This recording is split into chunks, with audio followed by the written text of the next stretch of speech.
I know I'm a bit late with the review of the Blade 98 V9, but don't worry, I wanted to make this one a little bit interesting.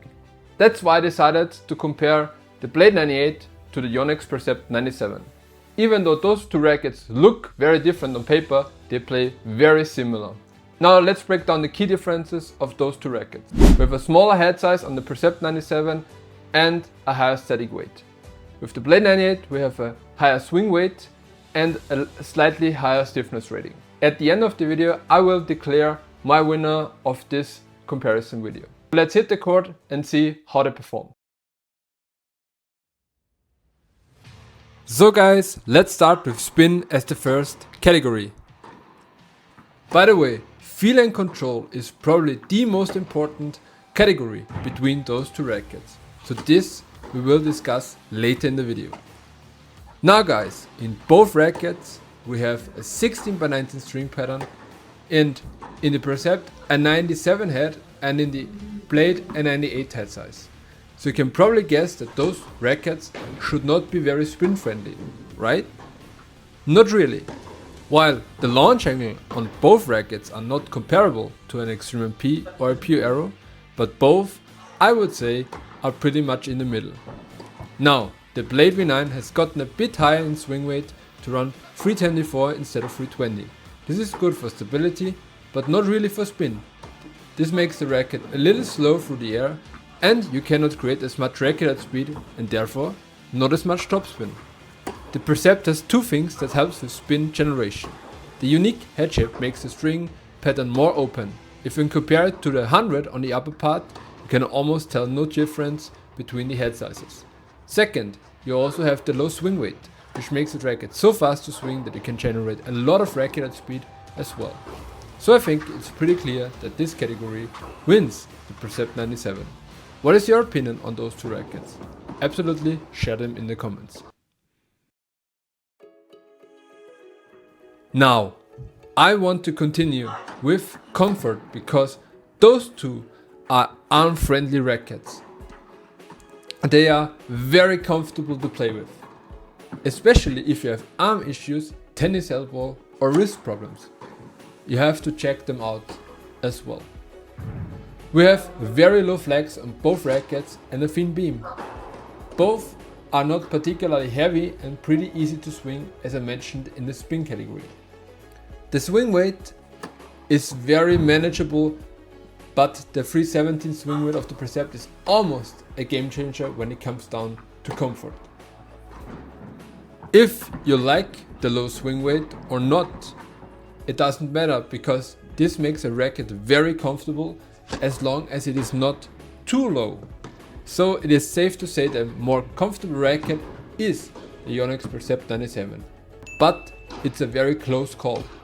Unfortunately for me, the racket with this swing weight is not playable, and that is why I needed to up the swing weight to 321. This is because of the next category.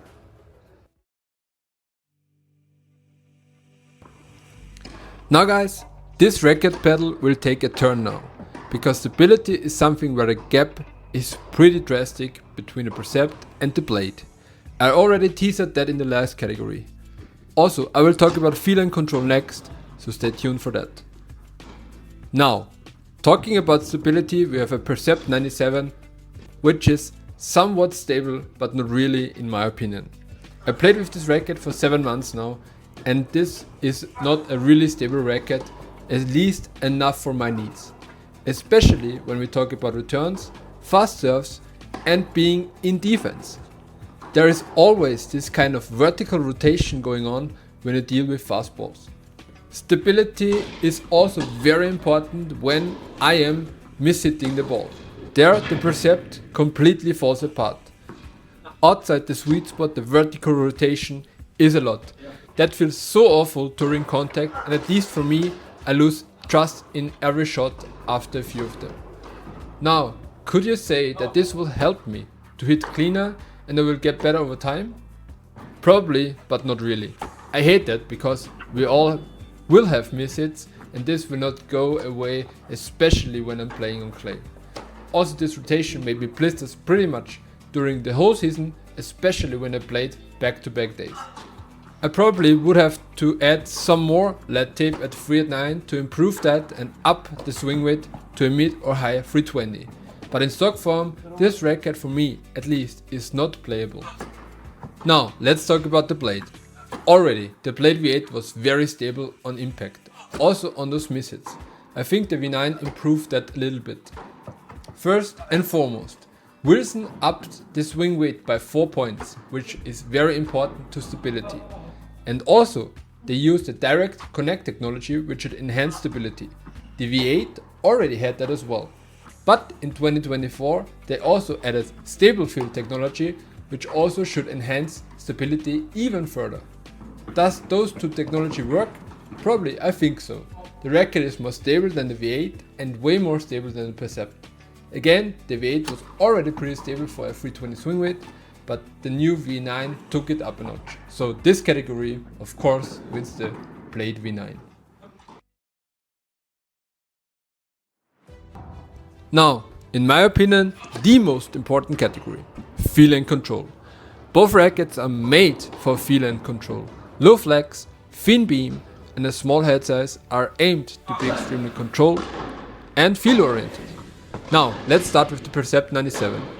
I will not take in consideration what I mentioned in stability and therefore not include shots that are outside the sweet spot. Because if you hit it clean, this racket feels so good. It amazed me how much feedback I receive on every perfect contact point. That's why I switched to this racket.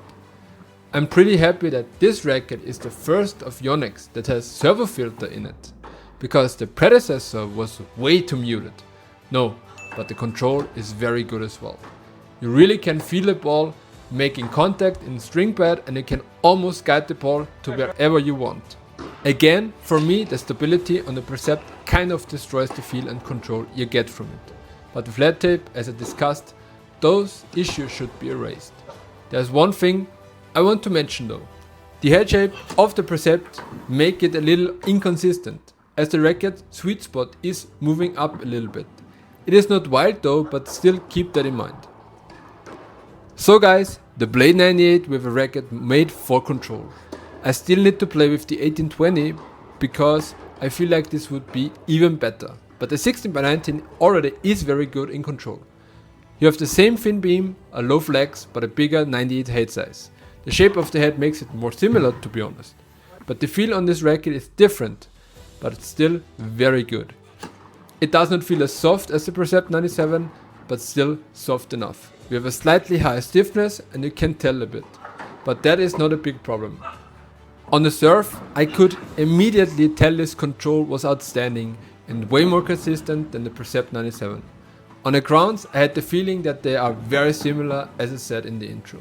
But obviously, as we have talked about, the off-center hits the Blade V9 is light year ahead.